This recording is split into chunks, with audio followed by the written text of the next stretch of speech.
Mateus capítulo 6, versículos 9 e 10. Diz assim o texto: Portanto, vós orareis assim: Pai nosso que estais nos céus, santificado seja o teu nome.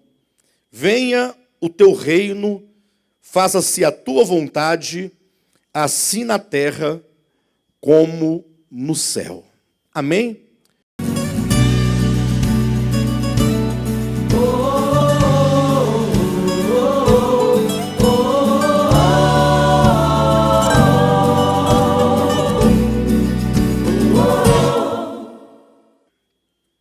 Queridos, nós lemos aqui 2 versículos de Mateus capítulo 6, versículos 9 e 10, em que Jesus, ele ensina os seus discípulos a orarem. Ele ensina os discípulos a orar. A oração que Jesus ensina toca em aspectos fundamentais da verdade de Deus. Se há uma coisa importante em toda a Escritura, em que nos termos que nós devemos conhecer, a fim de ter uma fé sólida, é a verdade acerca do reino de Deus. Vejam os irmãos, que Cristo disse: Portanto vós orareis assim: Pai nosso que estais nos céus, santificado seja o teu nome, venha o teu reino, faça-se a tua vontade, assim na terra como no céu. Jesus ensina os seus discípulos a orar, pedindo ao Pai que o seu reino se estabeleça definitivamente sobre a terra. Falar sobre o reino de Deus é falar sobre algo central, uma vez que toda a história de Deus com a sua criação envolve a história do reino. Então tudo começa com o reino de Deus, tudo se desenvolve mediante o reino de Deus e tudo se consumará por causa do reino de Deus. Então nós, como cristãos, precisamos atentar para esta verdade acerca do reino de Deus. Temos dito isso muitas e muitas vezes. Na conferência nós falamos também abundantemente sobre esse ponto, a questão do reino de Deus, embora muitas vezes usando um termo diferente, a casa do Pai, mas é uma referência também simbólica ao reino de Deus. E, portanto, eu me disponho nesta noite e ainda nos próximos 2 domingos, ou os domingos seguintes, hoje eu vou começar, domingo que vem eu vou prosseguir, e ainda no terceiro domingo, a falar acerca do reino de Deus com os irmãos. Quero que os irmãos orem nesse sentido para que Deus conceda a cada um de nós uma visão clara e espiritual, uma visão que nos governe, para que possamos fazer e falar como disse o apóstolo Paulo, né, ao rei Agripa, dizendo: olha, rei, eu não fui desobediente à visão celestial. Eu escolhi 3 domingos para falar acerca do reino de Deus, porque esse tema, ele comporta 3 perspectivas. Quando nós falamos acerca do reino de Deus, nós precisamos pensar primeiramente no reino de Deus quanto à sua natureza. A natureza orgânica, a natureza ontológica, ou poderíamos dizer a natureza cósmica do reino de Deus. Ou seja, vamos falar do reino de Deus quanto à sua essência, quanto à sua natureza, quanto ao seu conceito. O que é, de fato, o reino de Deus? No segundo momento, será domingo que vem, nós queremos falar sobre a necessidade de ver e entrar no reino de Deus. Então vejam, primeiramente hoje queremos falar sobre a natureza orgânica do reino de Deus. Domingo que vem eu vou falar acerca da necessidade de ver e entrar no reino de Deus. E no terceiro domingo, portanto, o último domingo, vamos falar sobre a manifestação do reino de Deus. São esses 3 pontos cruciais que, se compreendidos, certamente você não terá nenhuma dúvida com respeito a esse tema e, sobretudo, você terá então um norte na sua vida espiritual. Você vai ter uma meta, você vai ter um objetivo, porque você não será simplesmente um cristão que caminha sem saber para onde ir, ou para onde estar indo, ou aonde você quer chegar.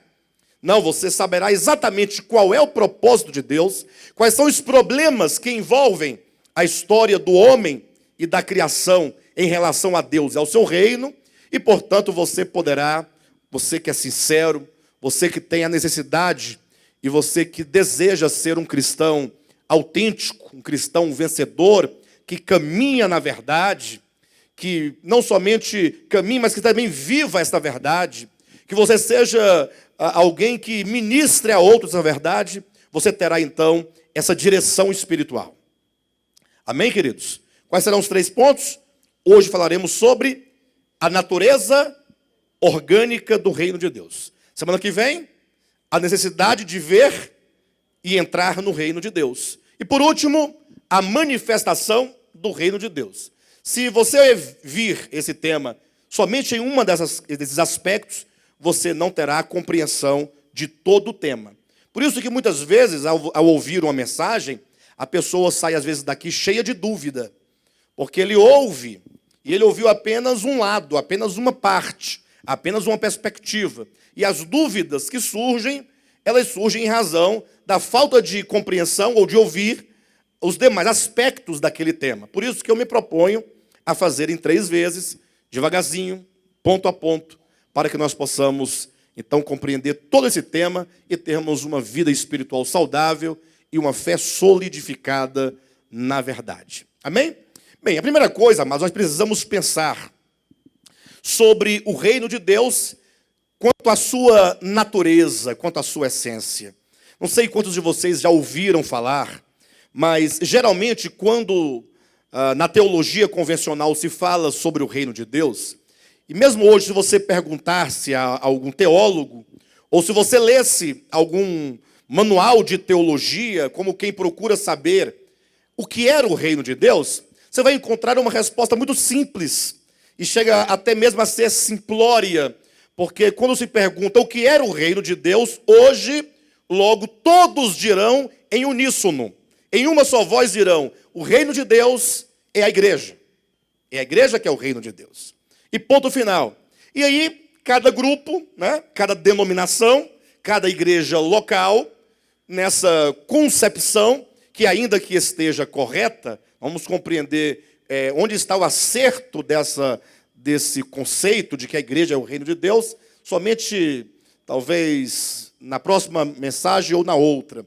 Mas é uma visão muito reduzida acerca da verdade. O reino de Deus não pode ser a igreja, porque se for exclusivamente, ou única e exclusivamente a igreja, aí a pergunta que surge é, e quando não havia igreja, o que era o reino de Deus? Não é verdade ou não? Porque a igreja tem, historicamente falando, 2000 anos.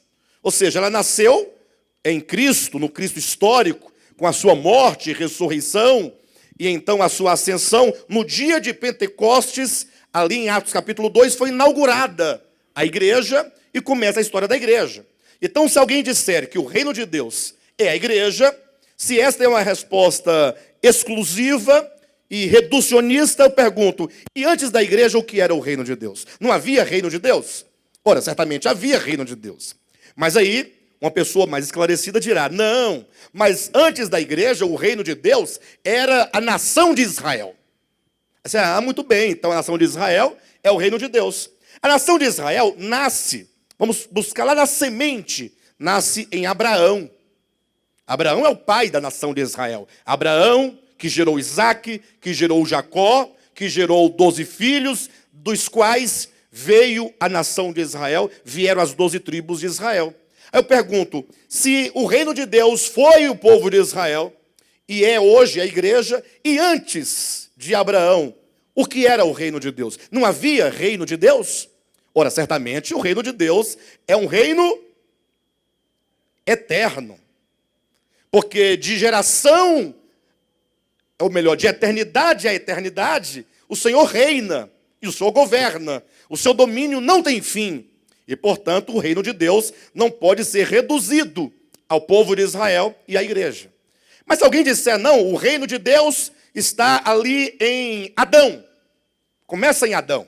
Adão foi colocado para reinar. E é verdade que a igreja é o reino de Deus, num certo sentido. De que o povo de Israel foi o reino de Deus, num certo sentido. E até mesmo em Adão, dizer que Deus entregou o reino a Adão, também, num certo sentido, tem verdade nisso. Mas eu pergunto, se você reduzir o reino de Deus à igreja, a Israel e a Adão, eu pergunto, e antes de Adão existir, não havia reino de Deus? Ora, o que é o reino de Deus?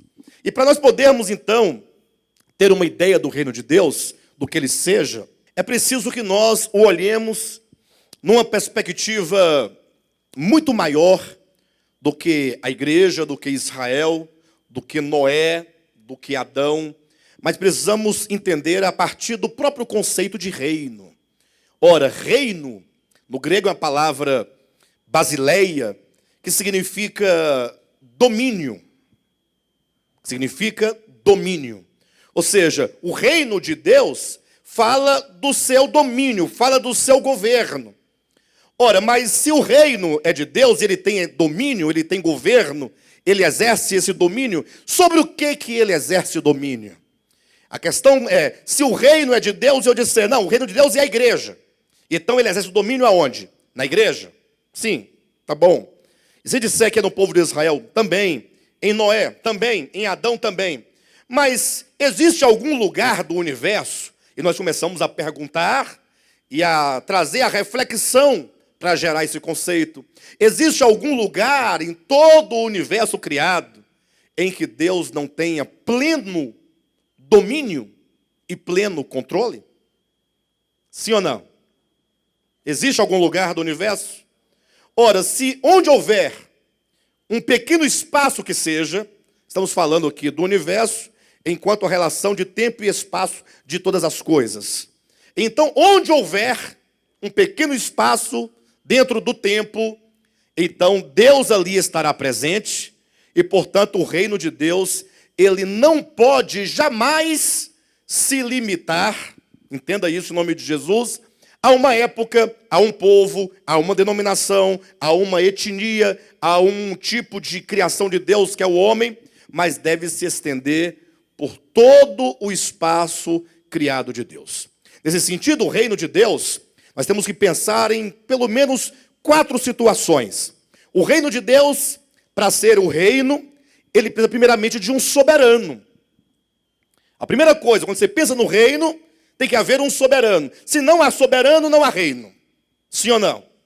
E esse soberano tem que ser absoluto. Porque se ele próprio estiver subordinado a qualquer outro poder ou outra força, então ele já não pode ser chamado de maneira, de soberano. Tem que haver um soberano. Esse soberano precisa reinar sobre ele tem que ter um território. O soberano tem que ter um território. Ele não pode falar, eu sou soberano, mas eu não tenho território, eu não governo em nenhum lugar. Como hoje em dia há muitos pastores, muitos pastores. Cada dia você vê surgindo novos pastores, mas são pastores que não pastoreiam, que não têm nenhum cuidado, salvo aqueles que por algum motivo não puderam mais exercer. Mas tem muitos que apenas dizem, não, eu tenho o título, mas não tenho a função. O que é exatamente o oposto, né? Pastor não é título, pastor é função. Pastor é aquele que pastoreia, que cuida, que ensina, que dirige. Então, no caso, tratando-se do reino de Deus, tem que haver um soberano, tem que haver um território. Quais são os limites do seu domínio? Quais são os limites do domínio deste soberano? Em terceiro lugar, temos primeiramente o soberano, temos o território, mas há de se ter também o quê? As criaturas, os súditos desse reino. Aqueles que estão subordinados e sujeitos ao domínio do soberano. E em quarto lugar, para haver um reino, tem que haver uma lei. Ou seja, não existe domínio, governo, reino, sem princípios que regem aquele reino. Tudo na vida tem que ter princípios, tem que ter leis, tem que ter as diretrizes que determinam o bom andamento daquele reino. Portanto, ao falarmos do reino de Deus, vamos primeiramente pensar no soberano, no território, nos súditos e na lei daquele reino. Então nós vamos hoje passar por esses 4 pontos para vocês entenderem exatamente qual é a natureza orgânica do reino de Deus. De modo então, quando se pergunta quem é então o soberano dentro do reino de Deus, a própria expressão está dizendo reino de Deus. Deus é o soberano. E eu quero conduzir os irmãos à leitura de dois textos bíblicos que eu acho de maneira muito particular, textos muito apropriados que explicam essa questão.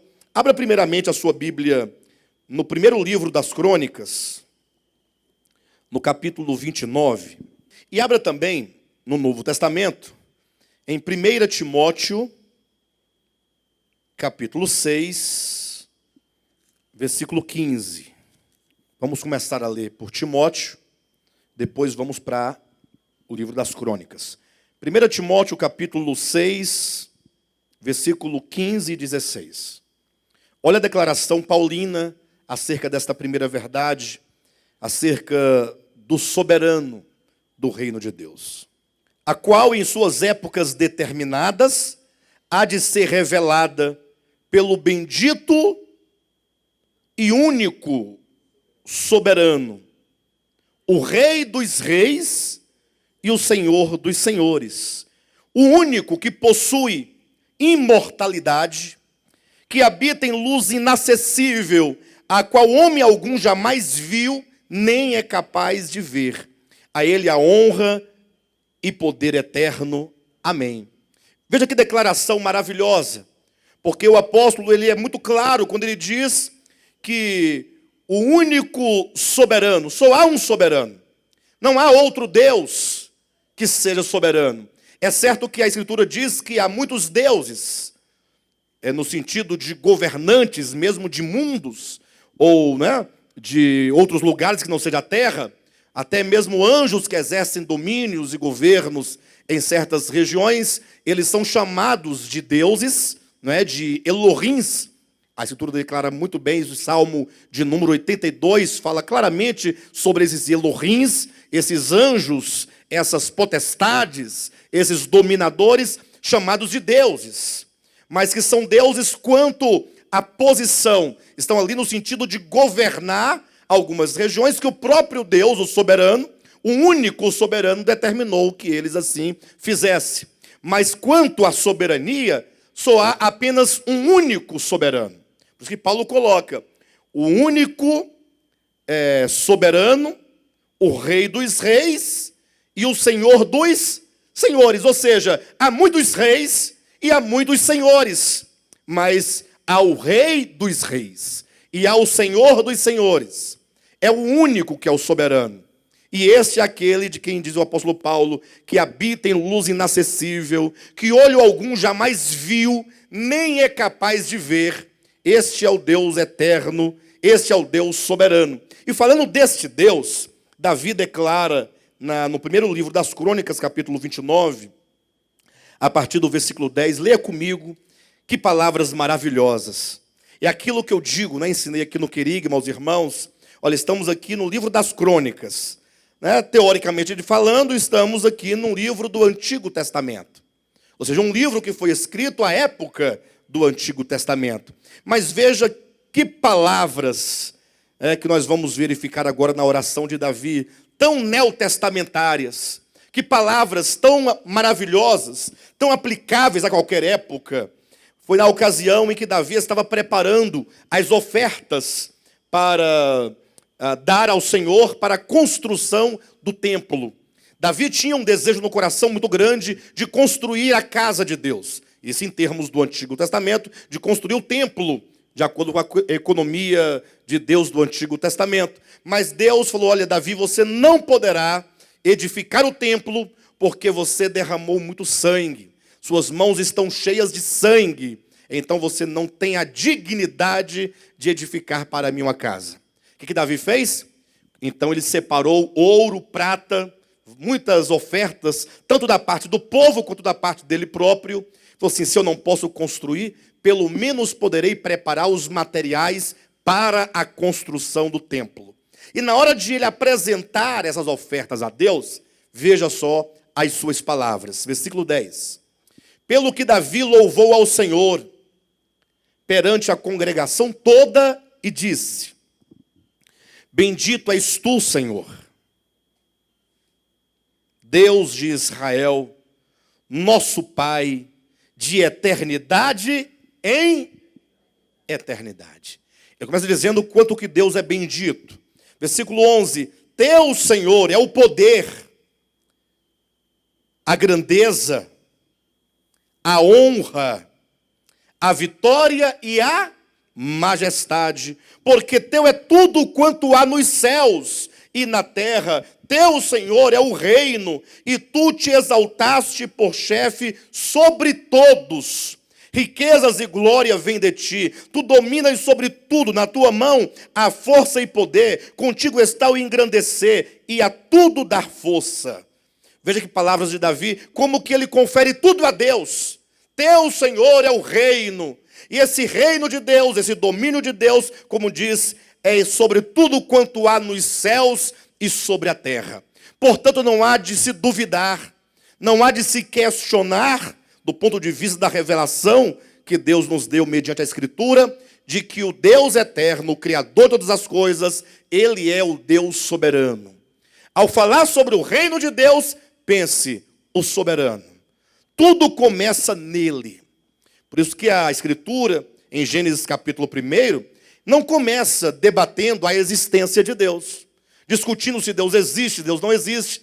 Antes simplesmente declara, no princípio, criou Deus os céus e a terra. Tudo começa nele. Ele é a origem e a causa de todas as coisas. Então, ao pensar no reino de Deus, recupere essa primeira ideia, essa ideia primordial, essa fonte. Deus, o Criador de todas as coisas, é o único Deus soberano. Agora, esse Deus soberano, ele há de reinar, de governar sobre um território. E eu perguntava para os irmãos acerca do que é o reino de Deus. E nós só temos que concluir uma única coisa a partir dessa visão de que Deus é o Criador de tudo e que onde há a criação de Deus, ali haverá o domínio de Deus. Ali haverá a presença de Deus. Ali haverá o governo de Deus. Repetindo a leitura do versículo 11 de 1 Crônicas, diz assim: Teu, Senhor, é o poder. De quem é o poder? A grandeza, a honra, a vitória e a majestade, porque teu é tudo quanto há nos céus e na terra. Será que você pode declarar isso ao Senhor? Repita comigo, diga assim: teu, Senhor. Queridos, o quanto que isso trata com o nosso coração. Eu acredito que nós precisamos, algum dia, ainda falar tais palavras, mas falar com toda a convicção de todo o nosso ser. Com a nossa mente, vontade e emoção, com toda a nossa alma, com todo o nosso entendimento, com todo o nosso espírito, com todo o nosso coração. Diga assim: teu, Senhor. Mas ao invés de você repetir o que eu estou dizendo, que tal se você se voltar para o seu coração, para o seu espírito, onde Deus habita, e você falar para Ele. Diga para Deus. Não diga para mim, nem diga para o irmão que está ao seu lado, mas dirija-se a Deus. Volte o coração a Deus e diga: teu, Senhor. É o poder. Teu, Senhor, é a grandeza. Tua, Senhor, é a honra, a vitória e a majestade. Porque teu, Senhor, é tudo quanto há nos céus e na terra. Teu, Senhor, é o reino. Teu, Senhor, é o reino. E tu te exaltaste por chefe sobre todos. Queridos, mas que reconhecimento, que palavras de tanta visão com respeito a Deus e aos domínios de Deus e à extensão desse domínio de Deus e aos limites do reino de Deus. Ou seja, é um domínio sobre todas as coisas, porque tudo é dele, porque ele está acima de todos, ele governa sobre todos.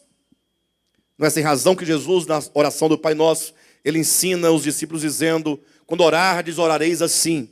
Aí lá no finalzinho ele diz: diga a Deus, não nos deixeis cair em tentação, mas livrai-nos do mal. Ou seja, há uma tentação, desde Lúcifer, que caiu nessa tentação. Há uma tentação, desde Adão, que lá no Éden caiu em tentação. E desde sempre na história dos homens, essa tentação está sempre presente diante de todos os homens, de todas as criaturas inteligentes. Qual a tentação? Não nos deixes cair em tentação, mas, ao contrário de cairmos na tentação, livrai-nos do mal. Então essa tentação é a tentação de cairmos neste mal. E qual que é este mal? E Jesus continua dizendo: porque teu é o reino. O reino pertence a Deus. Ele é o soberano. Quando Davi declara tais palavras: teu, Senhor, é o poder, tua é a glória, a grandeza, a honra, a vitória, a majestade, porque teu é tudo quanto há nos céus e na terra. Teu, Senhor, é o reino, e tu te exaltaste por chefe sobre todos. Ele está simplesmente declarando: eu sou simplesmente uma criatura no teu reino, e eu estou debaixo do teu governo, e eu quero me submeter a esse reino, ao teu domínio por todo o tempo em que eu viver, em que eu existir. E este deve ser o coração, e essa deve ser a oração de todos nós, de todos os crentes, de todos os homens, de todas as criaturas inteligentes. Todos devem ter tal consciência de que Deus é o soberano e de que o seu domínio se estende por toda a sua vasta criação. Seja aqui no planetinha Terra, tão pequenininho, aqui é o reino de Deus. Aqui é o reino de Deus. Em toda a terra há o reino de Deus. Evidentemente, porque se alguém disser que o reino de Deus não é a terra ou não está na terra, você vai dizer que existe pelo menos um ponto no universo em que não haja o domínio de Deus, que não haja o império de Deus, que não haja a soberania de Deus ali agindo sobre aquele lugar, sobre tudo e sobre todos. Então a terra, nela está o reino de Deus, porque é onde ele governa, é onde ele domina. Mas também no nosso sistema solar, todo ele, que tem o Sol, que tem os planetas, que tem a Terra, em todos esses lugares, Deus está governando. Deus atua com domínio, com poder, com majestade, mas também na nossa galáxia, toda ela, na Via Láctea, onde houver o espaço, tempo, criação, criatura, Deus governa sobre tudo que há nos céus e tudo que há na terra, porque Deus criou todas as coisas. No princípio criou Deus os céus e a terra. E se você então verificar, não somente na nossa galáxia, que é tão vasta e que o homem não conhece, na verdade o homem está tentando conhecer alguns planetinhas do seu sistema solar.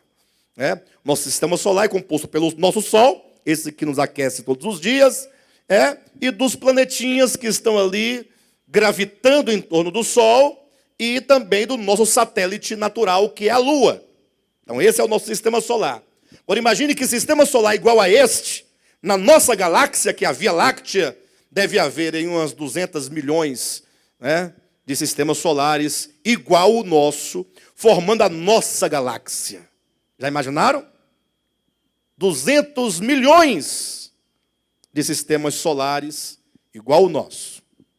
Agora imagine que a nossa galáxia é apenas uma em tantas outras 200 milhões de galáxias que existem. Em todo o vasto universo, Deus está governando.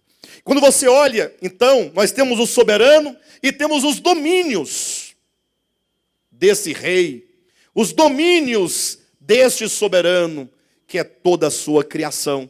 Portanto, nós devemos entender que todas as criaturas nesses domínios, sejam homens sobre a terra, sejam anjos nos céus, principados, governadores, forças, seja quem for, qualquer criatura, inteligente ou não inteligente, no sentido de ter a consciência da sua existência ou não, todas as criaturas estão debaixo deste governo. Sobre eles o Senhor governa e toda criatura deve louvar e adorar a esse ser majestoso. E, portanto, nós todos as criaturas somos os súditos desse reino, do seu reino. Os anjos, milhões e milhões, milhares de milhares, miríades de miríades, são súditos no reino de Deus.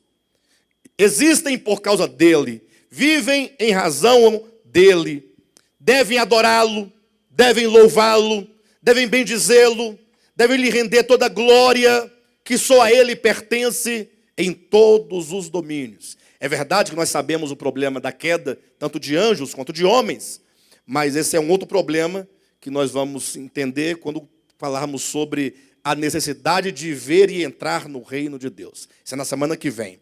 Por enquanto vamos entender apenas que há um soberano, que todos os limites da sua criação, ou que toda a sua criação formam os limites do seu reino, do seu domínio, e todas as criaturas, inteligentes e não inteligentes, sejam homens, sejam animais, sejam plantas, o reino mineral, o reino animal, o reino vegetal, o reino hominal, o reino angelical, todos são os súditos desse reino de Deus. E aqui vem um grande detalhe, um detalhe muito interessante que nós temos que falar sobre isso. Antes de nós falarmos sobre o homem de uma maneira bem peculiar, bem particular, nós temos que pensar um pouco sobre a lei deste reino.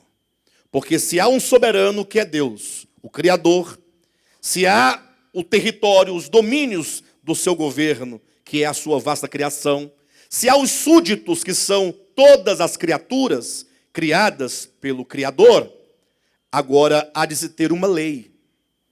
E aqui é onde talvez as coisas elas são entendidas mais claramente a partir da questão da natureza orgânica do reino de Deus. Por que nós falamos natureza orgânica? Por que orgânica? Vamos pensar um pouco sobre o nosso reino aqui da terra. Nós vivemos na nação brasileira, né? Um país chamado Brasil. E, portanto, nós todos nascemos aqui, somos todos brasileiros, e nós temos, portanto, aí um governo que domina sobre nós, governo este que nós mesmos elegemos, não é isso? Que colocamos no poder, sem entrar nos méritos, nem nos detalhes, de sorte, então, que agora existem leis que foram feitas para que nós pudéssemos, ao cumpri-las, vivermos bem em sociedade. Então, aí há centenas e centenas e milhares de leis, de todo tipo, a que nós todos devemos obedecer. Tem a lei do trânsito, não tem? Tem a lei fiscal, tem a lei do silêncio. Não, centenas, são milhares e milhares de leis que todos nós devemos obedecer. Agora eu pergunto, nós obedecemos a essas leis todas de maneira absoluta? Pelo contrário, nós até nos revoltamos contra muitas delas, né? Mas veja você que essas leis, elas são leis externas. É uma lei que alguém pensou que seria boa para nós, e então lá o legislador foi, né, o constituinte foi lá e escreveu aquela lei, e outorgou aquela lei, ou então, né, agora está aí para nós seguirmos. Aí você olha aquela lei, você passa a conhecer aquela lei, você passa a saber das consequências da transgressão daquela lei, ou dos benefícios daquela lei. Você pode concordar ou pode discordar, porém, ela está fora de você. Amanhã ou depois essa lei pode ser até mudada, inclusive. Ela pode ser alterada, ela pode ser anulada, depende de vários fatores. Mas ela não está dentro de você, ela está fora de você. Portanto, essa lei se diz que ela é uma lei meramente objetiva. Ela não é uma lei orgânica. Ela faz parte de uma organização de leis, mas ela não faz parte do nosso ser, da nossa essência, da nossa natureza. Agora, o reino de Deus, ele não tem leis exteriores. Alguém dirá, tem, pastor? Tem sim, porque Deus deu ao homem os 10 mandamentos. É uma lei escrita em tábuas de pedra. Aí eu falei, é verdade, tinha me esquecido dessa lei. A questão é que, quando Deus deu a lei dos 10 mandamentos, a Escritura é clara ao dizer, ela foi adicionada. Ela não estava dentro do plano original de Deus. Está lá no livro de Gálatas, capítulo 3, quando diz que a lei foi adicionada por causa das transgressões e foi adicionada até que viesse o descendente. Portanto, ela tinha um papel temporal, interino, para resolver uma situação ali imediata, mas ela não foi dada eternamente para o homem. E quando entramos no Novo Testamento, qual é uma das grandes revelações que nós encontramos? É que o ensinamento do Novo Testamento é que na Nova Aliança, no Novo Testamento, na aliança do Calvário, Deus agora quer estabelecer o seu reino mediante uma lei interior dentro do homem. Ou seja, Deus sabe, e Ele sempre soube, e a própria Escritura declara alto e bom som, Antigo e Novo Testamento, que a lei, que nenhuma lei externa, ela é capaz de verdadeiramente governar o homem. Ela é capaz de verdadeiramente trazer um controle sobre o homem. Então, o reino de Deus, e no reino de Deus, todas as coisas são orgânicas. Nada está simplesmente... Deus não colocou nenhuma placa. Por exemplo, imagine só você. Deus criar um pé de manga, uma mangueira, e então Deus agora pegar, chamar lá o anjo Rafael, ou o anjo Miguel, o anjo Ariel, não sei qual dos céus, mas ele traz lá um anjo, o anjo que tem a responsabilidade de escrever placas e cartazes. Escreve uma placa aí, ó. Obrigado, estais obrigado a produzir manga.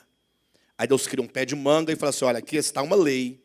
Você, a partir de agora, deverá obedecer a essa lei, que está diante de você, uma plaquinha, ali o número da lei, o ano daquela lei, e as consequências caso aquele pé de manga não produza manga, conforme a lei de número tal. É assim que ocorre no universo? Na criação de Deus? Por que um pé de manga produz manga? Você observou que o pé de manga, apesar da sua inconsciência do que ele é na criação de Deus, existe uma lei interior, é uma lei natural, é uma lei de ordem da sua própria natureza, que ele é daquele modo, e ele agora simplesmente ele vai produzir um fruto chamado manga. E apesar que existe manga coquinho, tem a manga coração de boi, tem a manga espada, tem a manga palmer, tem a manga rosa. Apesar que há vários tipos de mangas, mas todas elas têm gosto de quê? De manga. E o pior, que há 100 anos, bem aqui pertinho, ela tinha gosto de manga. Hoje, continua tendo gosto de manga. Daqui a 100 anos, continuará a ter gosto de manga. Não vai mudar. Não vai alterar. Cada manga traz dentro de si, no seu interior, uma semente, com uma lei interior, que agora aquele caroço vai produzir outra mangueira, com as mesmas características genéticas. Existe uma lei interior, dentro da bananeira. Você pode colocar isso em todo o reino vegetal. Um dia eu fiquei extasiado diante de uma reportagem que na Ana Maria Braga, né, naquele programa lá de culinária, ela foi visitar uma chácara onde se cultivava alface. E a pessoa falou assim, olha, existem mais de 50 tipos de alface. Eu fiquei espantado. Eu falei assim, ó, o pessoal conhecia 2 ou 3. Tem um que tem manteiga, né? Alface manteiga, aquela folha mais lisa. Tem aquele crespo.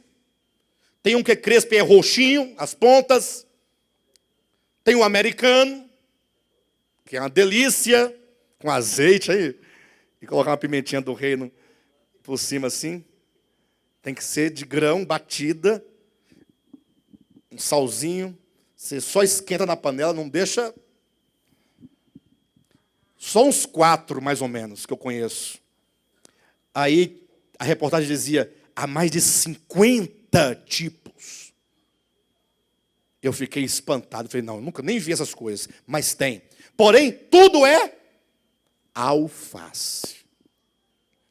Se você entrar para o reino animal, do mesmo modo ocorre. É uma lei interior. Primeiro, essa lei, no seu princípio básico ou basilar, esta é a lei da vida. É a lei da vida.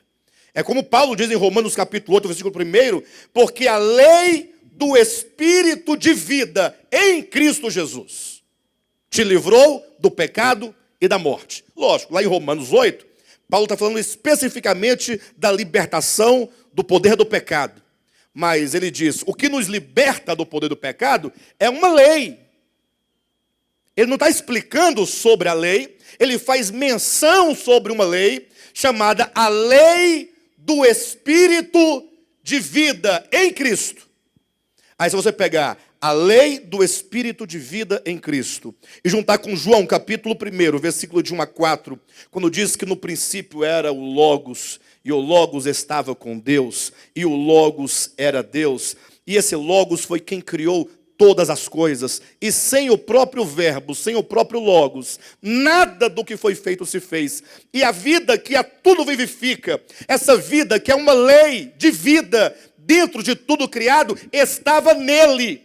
Por isso que é a lei do Espírito de vida em Cristo Jesus. A lei é porque ela tem um princípio vital. Interessante, há um texto na Escritura, permita-me mostrar aos irmãos. Abra sua Bíblia em Apocalipse capítulo 3, versículo 14. Ao anjo da igreja em Laodiceia escreve, essas coisas diz o Amém, a testemunha, fiel e verdadeira, o princípio da criação de Deus.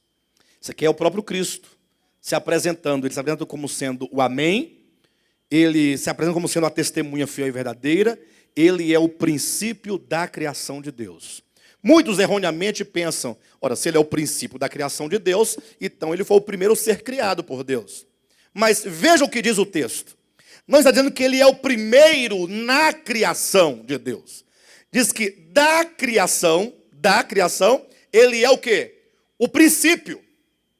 Ou seja, esse princípio de vida, esse princípio vital, ele é o princípio não somente gerador de toda a criação de Deus, mas é o princípio organizador, uma organização orgânica de toda a criação de Deus. É esse princípio que gera e que faz viver e existir todas as coisas. Essa é a lei do Espírito de vida, é a própria vida. Interessante que quando você lê João capítulo 1, versículo de 1 a 4, e hoje à tarde eu estava pensando nesse texto. Observa você comigo, como ele diz assim, ó. No princípio era o verbo. Quando diz que era o verbo, quer dizer que se no princípio, quando todas as coisas começam a existir, é o começo das existências, o verbo era, significa que ele não faz parte do conjunto de coisas criadas.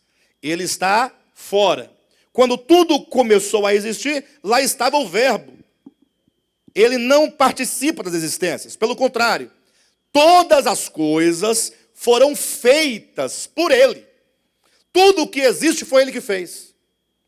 E não somente ele fez, mas sem ele, sem a sua substância, a sua essência, nada do que foi feito se fez. Por que sem ele? Porque ele disse, eu sou o caminho, a verdade, eu sou a vida. Ele é a vida. Interessante que diz, a vida estava nele. No princípio, era o verbo. E a vida foi criada quando todas as coisas começaram a existir? Todas as coisas foram feitas por intermédio dele, inclui a vida? Inclui a vida? O Jailson disse que não. Eu estou espantado com essa resposta. A vida que traz as coisas à existência estava. No princípio era e a vida estava. A vida não foi criada por ninguém. A vida é. Na verdade, todas as coisas existem por causa da vida. É a vida que faz com que todas as coisas que existem vivam. E esta vida, portanto, é uma lei.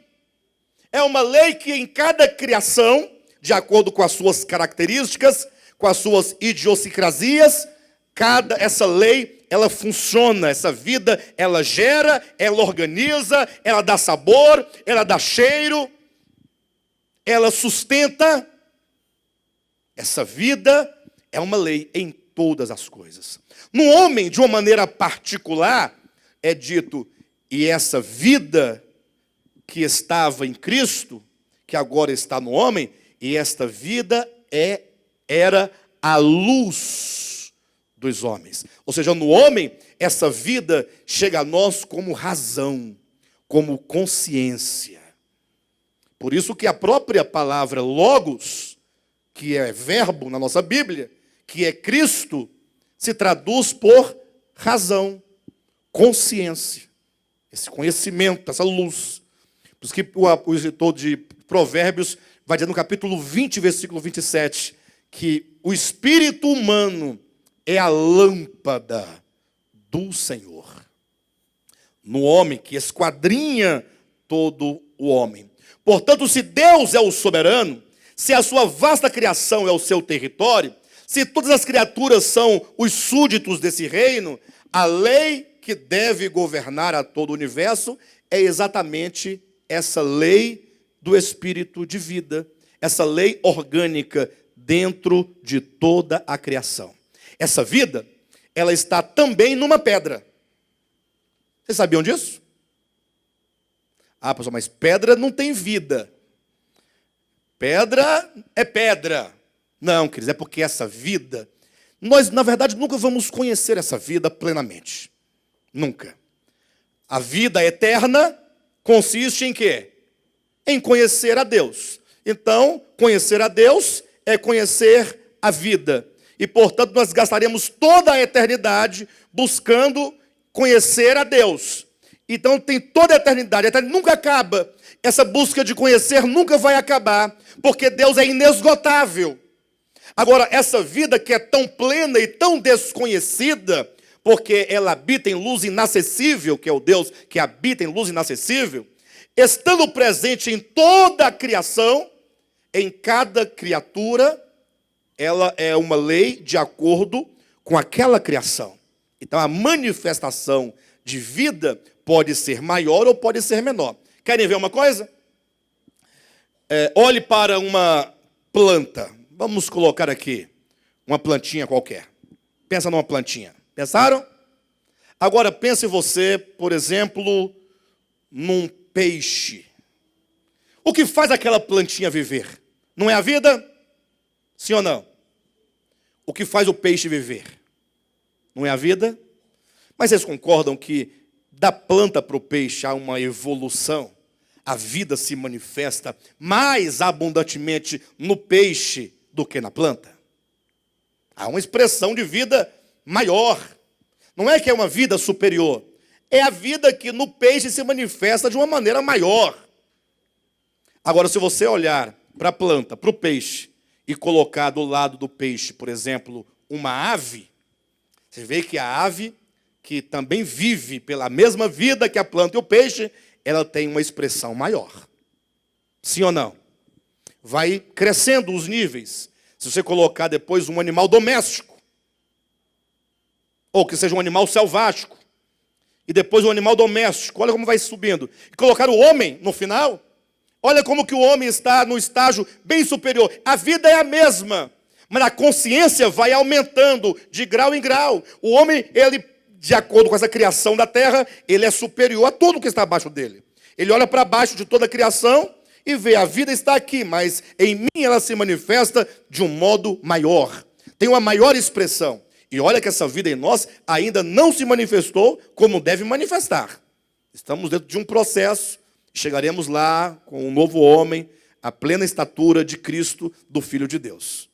Porém, essa vida é única e está em todos, em toda a criação. E em cada uma delas há uma espécie de governo. Cada uma delas. Tanto as questões da própria estrutura da criação ou da criatura, como também na manutenção, na sustentação daquela criatura. É uma lei orgânica. Por isso nós temos que aprender a conhecer essa vida que habita em nós, que nos faz viver, e vivermos por meio desta vida.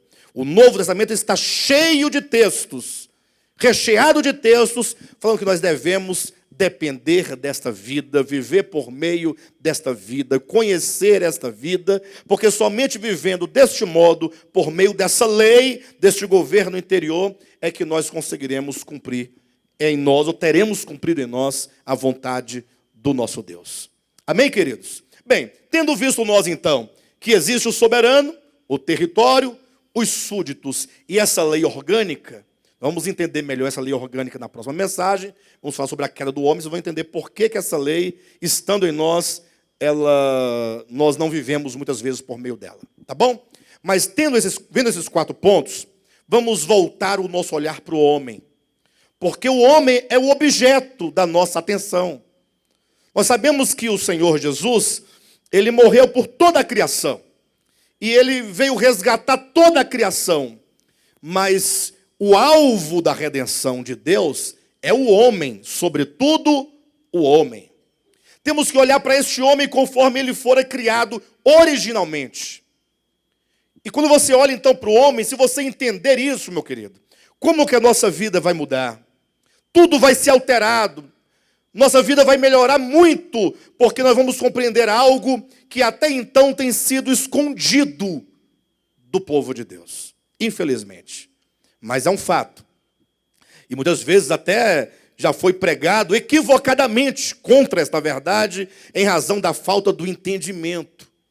Porque quando você coloca, se Deus é a fonte de todas as coisas, e fora dessa fonte que é Deus, nada existe, esse aqui é um ponto fundamental. Parece meio filosófico, mas isso vai mudar toda a nossa forma de pensar.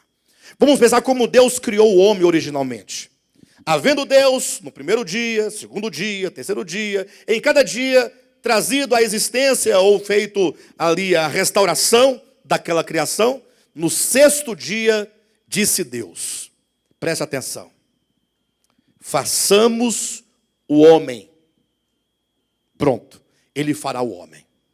No 6º dia, façamos o homem. Agora, como Deus faria este homem? Ou como Deus fez este homem? Ele diz, façamos o homem a nossa imagem, conforme a nossa semelhança. E aqui há 2 coisas muito típicas com respeito à criação do homem.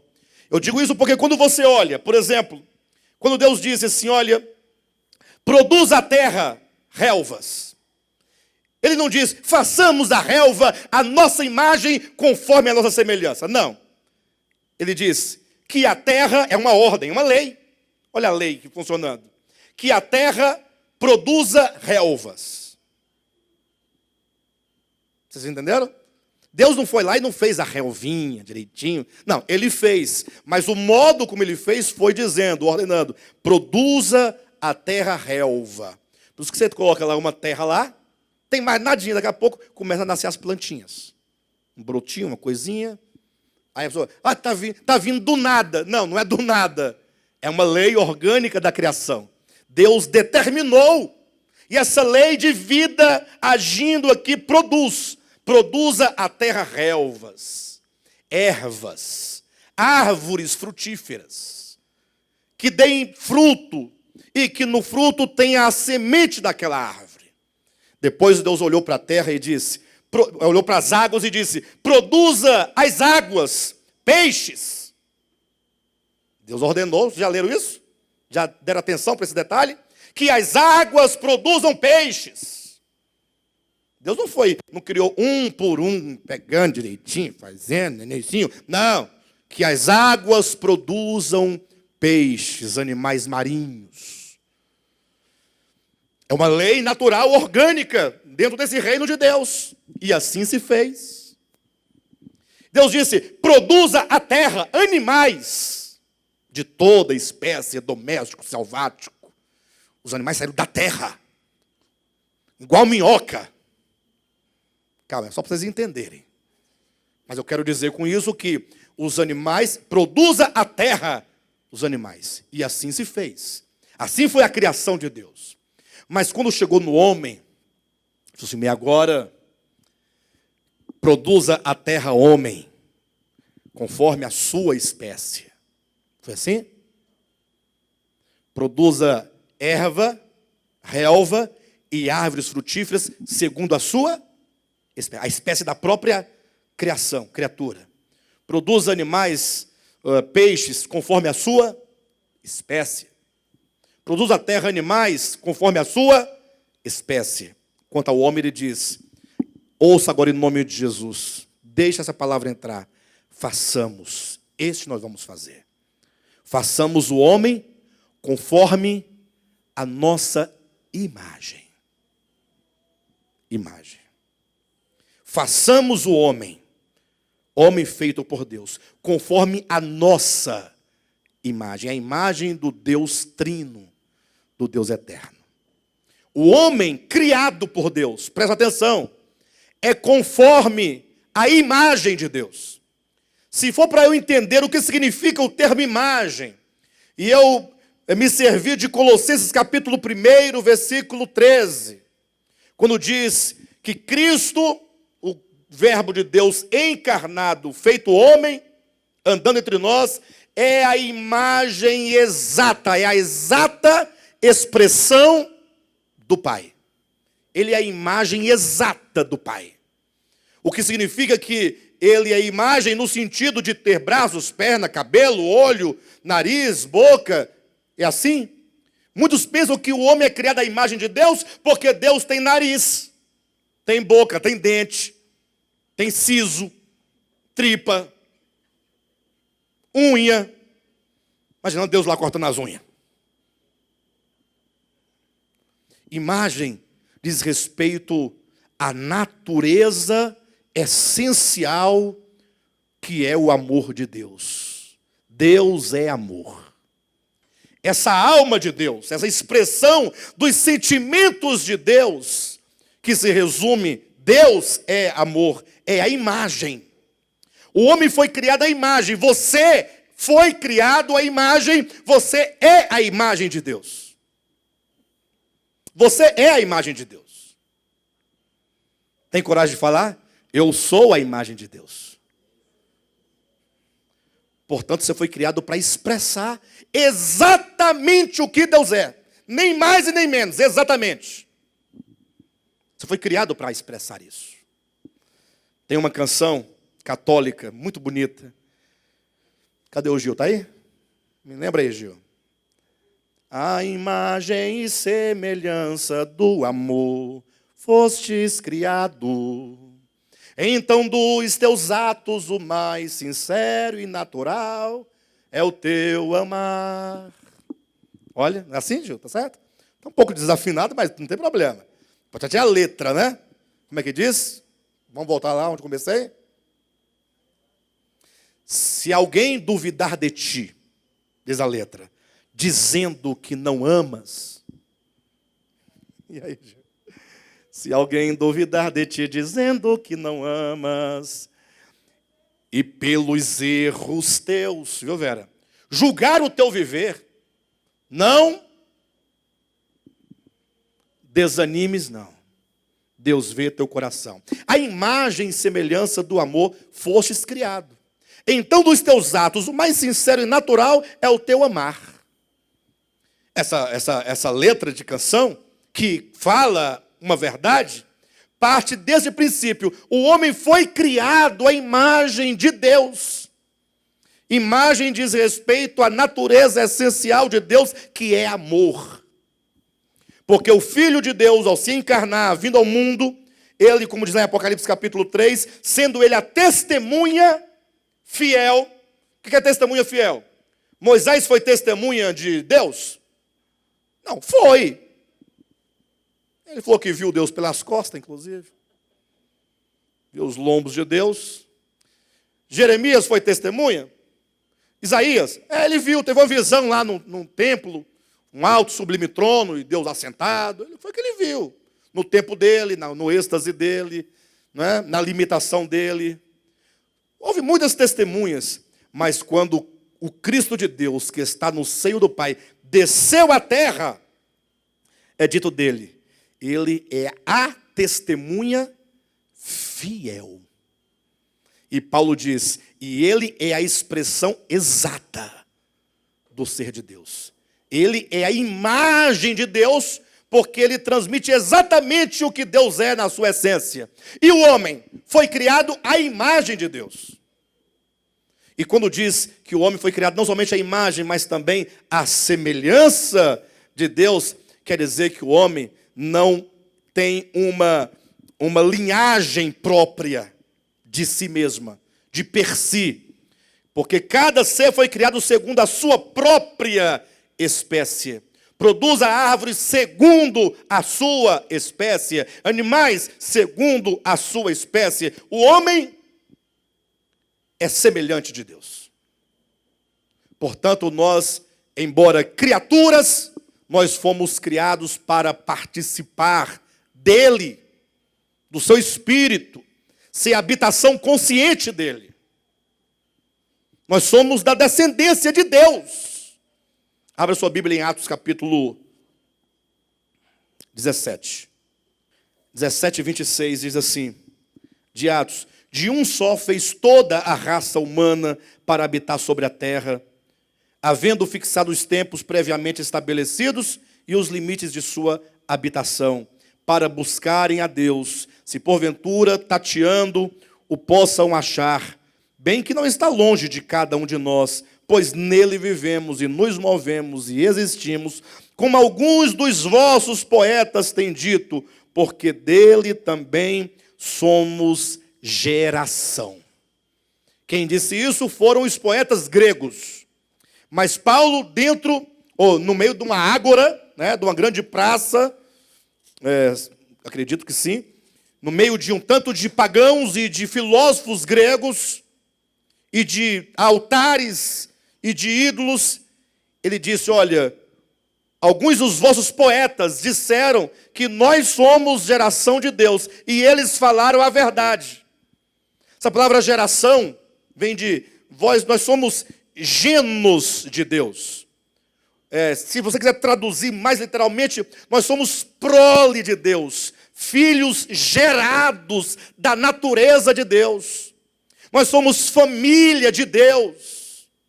Dele nós viemos, nele nós existimos, nele nós nos movemos, nele nós vivemos, dele fomos gerados. Então o homem, quando foi criado, ele procedeu de Deus, ele trouxe consigo a imagem de Deus, e ele é semelhante a Deus.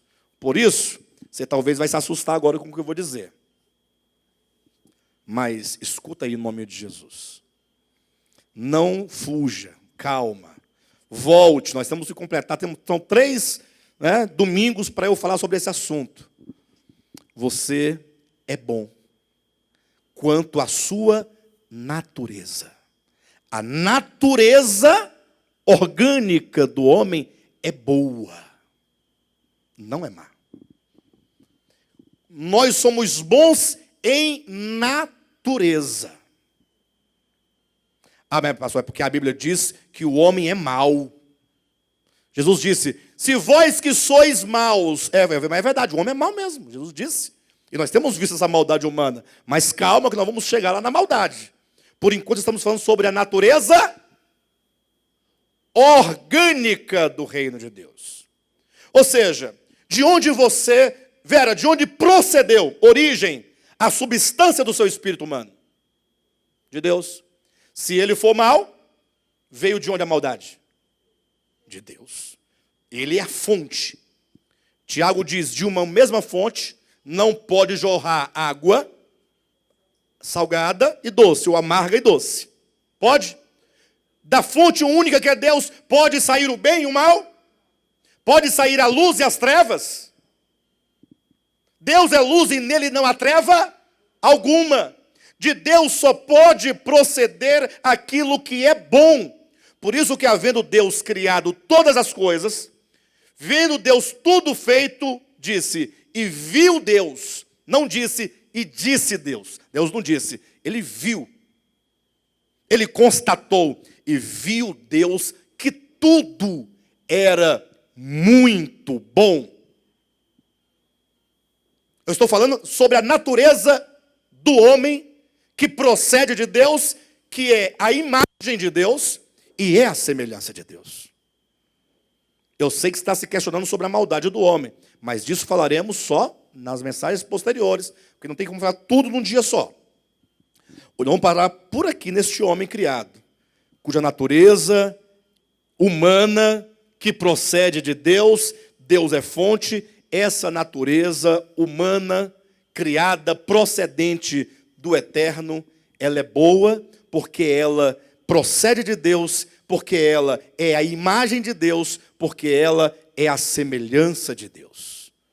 Então este homem agora criado, ou a este homem, no reino de Deus, observa, ora, o reino de Deus, no sentido orgânico, natural, da essência, da lei do Espírito de vida, é toda a criação de Deus. Perfeito ou não?